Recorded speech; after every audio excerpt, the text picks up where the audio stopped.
Welcome back to the Game of the Year 2011 awards.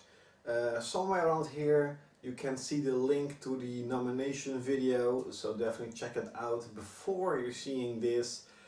And so yeah, that's pretty much it. Sorry I'm pretty late. I actually made another video that's the same, but I forgot to press the record button, so I talked in the air for a couple of minutes. That's pretty weird, but okay, here it is, and we just begin with it. So first up is best action game, and for me, of course, it was Uncharted 3. High value, great story, amazing graphics, really awesome scenes and action scenes, and a lot of action and a lot of humor. Definitely an awesome game, a must-have for every gamer. So yeah, Uncharted 3 is definitely the best action game of 2011. The best RPG. This year was actually a pretty good year, both for Japanese RPGs and for Western RPG. But for me, there was definitely one RPG that stood out amongst them all, and it was Skyrim. Yes, Skyrim. Amazing music, pretty good graphics, but what I really like is the setting. It's type of Viking, rough guy setting, open world of course, and I don't know, this is the first Elder Scroll I actually played and I liked it a lot. Oblivion didn't really interest me, Morrowind didn't really interest me, but the style of Skyrim with dragons and this war going on is really awesome. So yeah, definitely the best RPG experience I had in 2011, I'm still having, is Skyrim. It's kind of stupid, but I actually didn't nominate any Japanese RPG of the year. Kind of weird, because pretty much my genre is Japanese RPGs and Japanese games. So here's just the winner. And 2011 was definitely this generation's best year for Japanese RPGs. And hopefully this year will be even better. But Disgaea 4 was definitely the best RPG for me.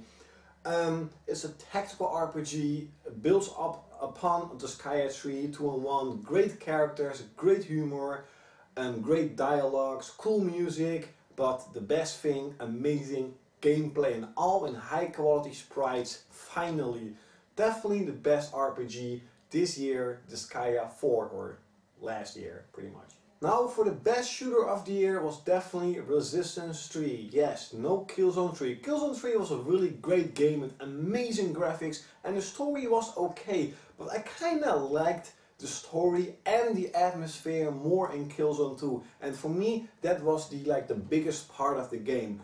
But Resistance 3 was actually really weird. Resistance 1 was one of my favorite launch games pretty much ever, and Resistance 2, it was okay, graphically was better, bigger battles, but the storyline was really weird. It was kind of a disappointment, and all of a sudden Resistance 3 came out of nowhere being freaking awesome. They ditched the whole war thing, the war's over, mankind lost, and you are a Joe Capelli just trying to survive, trying to save your family. That is pretty much it. And guess what? This game is pretty emotional. I'm serious about that. This game is really, really good. A really overlooked game of 2011. Definitely in shooter with the Call of Duties and the Battlefields. So definitely pick up a really cheap copy for the best shooter of 2011. Now on to the best fighting game or beat 'em up, and to me that was definitely King of Fighters 13. Yes, I can pronounce it 3. Mortal Kombat was a really, really great game, and it's definitely really, King of Fighters almost edged out Mortal Kombat. Mortal Kombat was a really good surprise for me, because the other Mortal Kombat were kind of bad, but maybe I just played the bad games.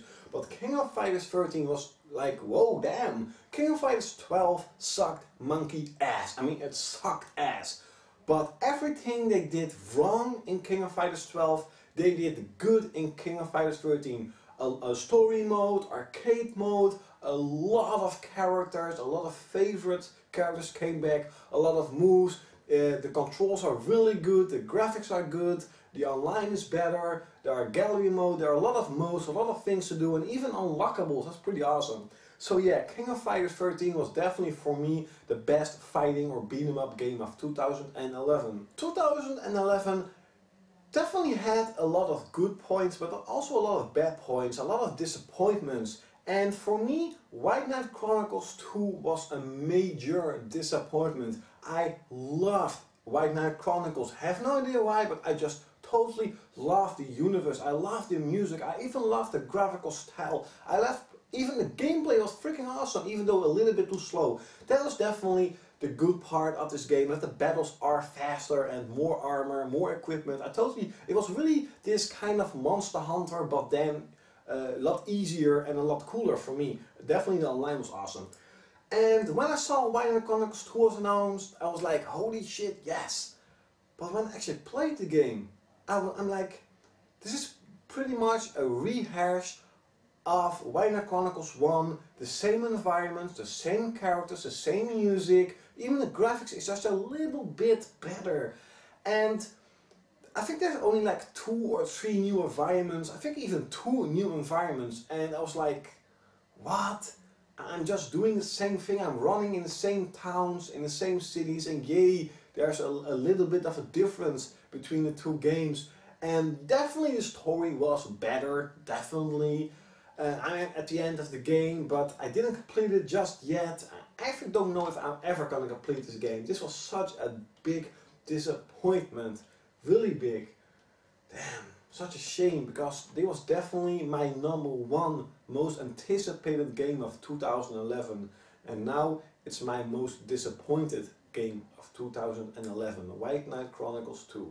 I am one of those guys, maybe old school, but when I see like that a new game is announced, I go check it out, I go read what the game is about, what type of game it is. I will check out some screenshots and I will check out some videos, and then I will completely stop. I will think to myself, is this a game I would like? Yes or no? And if I say yes, and I'll just get the game when it released, or when I think like, hey, this is just a game that you're gonna buy cheap, then I'll buy it cheap.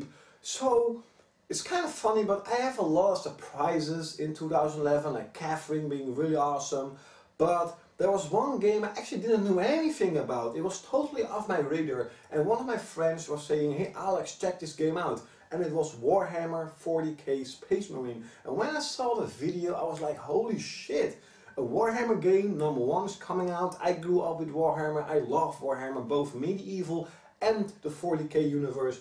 And I'm like, wow, this is so detailed. I mean, the Space Marine really looks like a Space Marine, but not only that, he walks like a Space Marine, he sounds like a Space Marine, and his gun looks like a gun of a Space Marine. And when you hit a target, it will hit a target like a Space Marine. That is freaking awesome. The storyline is pretty decent, the graphics on the Space Marine itself, on the characters are really detailed, the environments are pretty cool. And yeah, you're really thinking you are actually playing in this Warhammer universe, and not a lot of games for the Warhammer actually does that. So I was really surprised at Warhammer 40k Space Marine, so that is definitely my biggest surprise of 2011. Now on to the best soundtrack of 2011. And when a year launches with a lot of games, you're gonna have a lot of soundtracks, both good and bad, but this year was really good. And to me, there was one game that has such amazing, epic music.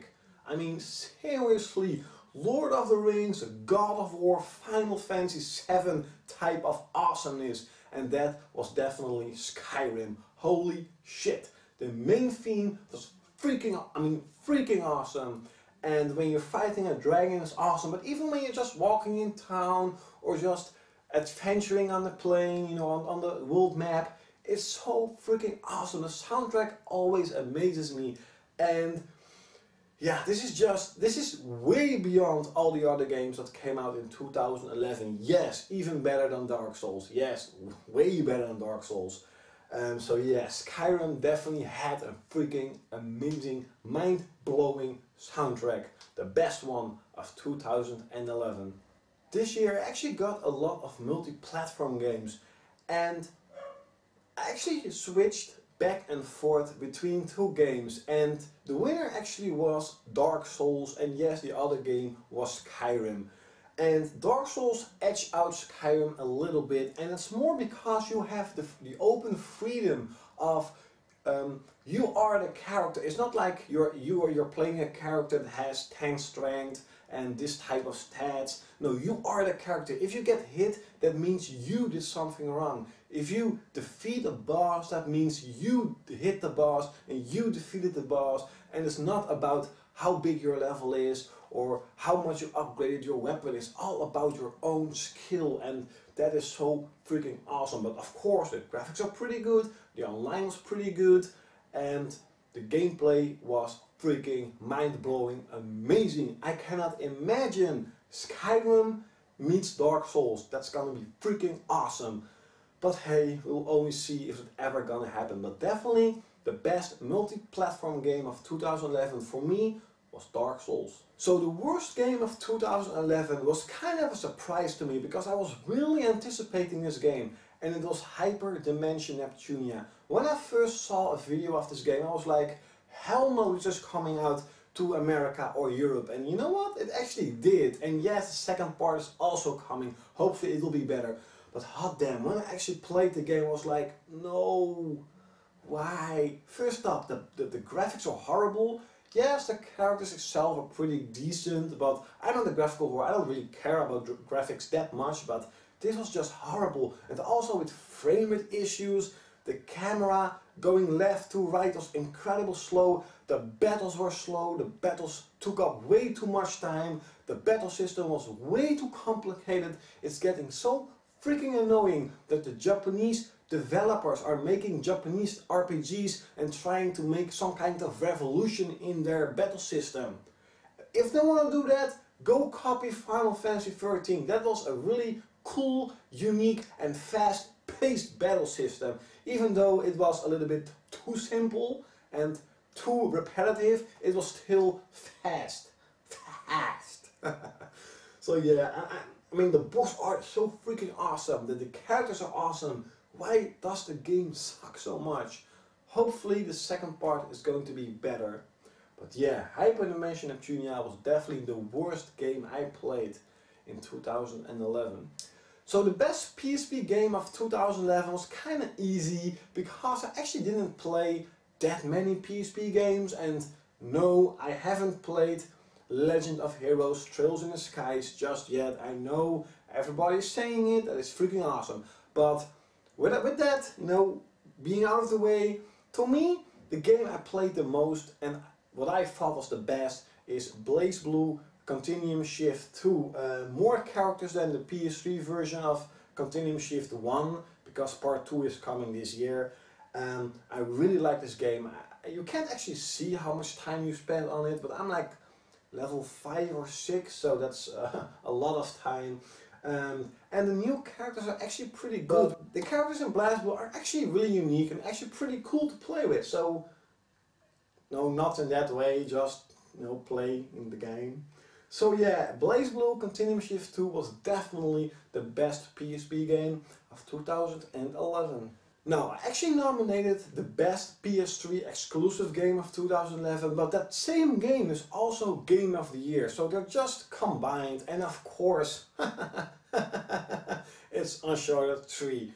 Yes, Skyrim is amazing, yes, Dark Souls is amazing, but Uncharted 3 is, for me, phenomenal. It's freaking mind-blowing. It has awesome, epic action scenes, amazing graphics, cool storyline, awesome dialogue, a lot of humor, and the game's just one roller coaster ride you don't want to get off. And I do have to agree upon Aerodynamics that he is saying that Sony themselves actually spoiled a lot of the best parts in the game, like in the cruise ship and in the airplane, and I totally agree on that. Yes, I agree on that. Those are definitely the 2 of the 3 or 4 best parts of the game. And that kind of spoils a lot of the fun of playing this game, because I've actually read about a lot of people that are kind of disappointed in the game. And also, of course, that graphically, you know, the leap from Uncharted 1 to Uncharted 2 was like phenomenal, amazing. And from Uncharted 2 to part 3, yes, the graphics are indeed better, but it's not that of a big leap. So the whole, whoa, oh my god, effect is definitely gone, but if you just take away all that, this game is freaking amazing. This is definitely a new standard for this type of action games. And I cannot wait for Uncharted 4, and of course it's coming out, of course. And The Last of Us also looks freaking awesome. So yeah, Uncharted 3 is definitely the game of the year of 2011. It was miles ahead of any other exclusive game for the PS3 this year, last year, 2011. Really annoying. So yeah. Also, the Readers or Viewers Award was also to Skyrim. It got quite a lot of messages of people like Skyrim is the best, Skyrim is game of the year. So yeah, Skyrim is the viewers, readers, watchers game of the year, Skyrim. So Uncharted 2, 3 and Skyrim are game of the year for this channel. So pretty awesome. So yeah, this is the video. Finally I made it. I hope I actually pressed the record button this time. And 2012, this year is going to be freaking amazing. Just 6 weeks or 7 weeks, 6 or 7 weeks, the PlayStation Vita is coming out.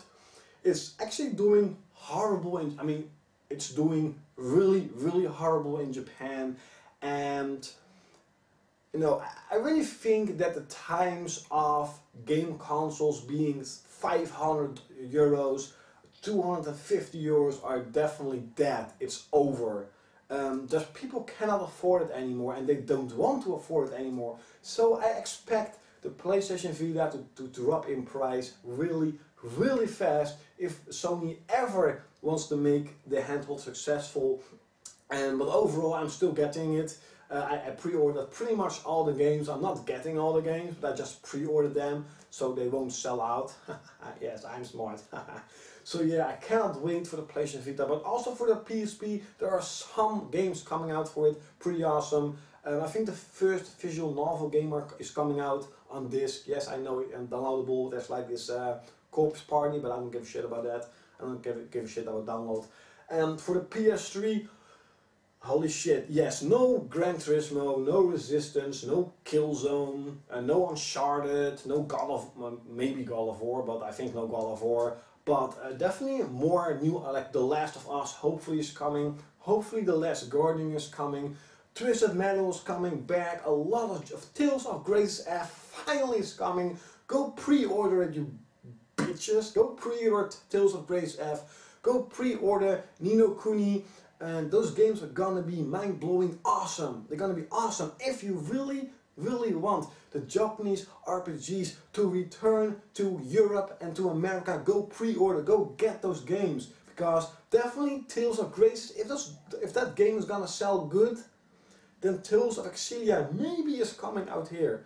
And the other Tales of games maybe is coming out here. So definitely pre-order the shit and go get Tales of and Ni no Kuni and get Hyperdimension Part 2 and Final Fantasy 13 2, and so many games are coming out. Asura's Wrath, Dragon's Dogma, hopefully Kingdom Under Fire 2, because I'm like anticipating this game for a couple of years. Actually, the game looks really awesome. You know, all the typical other games are coming out, pretty much a new Battlefield, new whatever what, new football games are coming out. A lot of games are coming out for everyone to play with. The Wii U is coming out. If you want that, you can get that. So 2012 it kind of looks like it's gonna be even better than 2011. So that's really awesome. And that's pretty much it. I hope you liked this video. I hope you all liked 2011.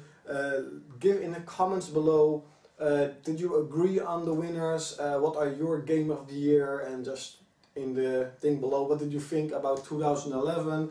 All in the comments below, and I'll definitely see you next time. klaudkil is signing out.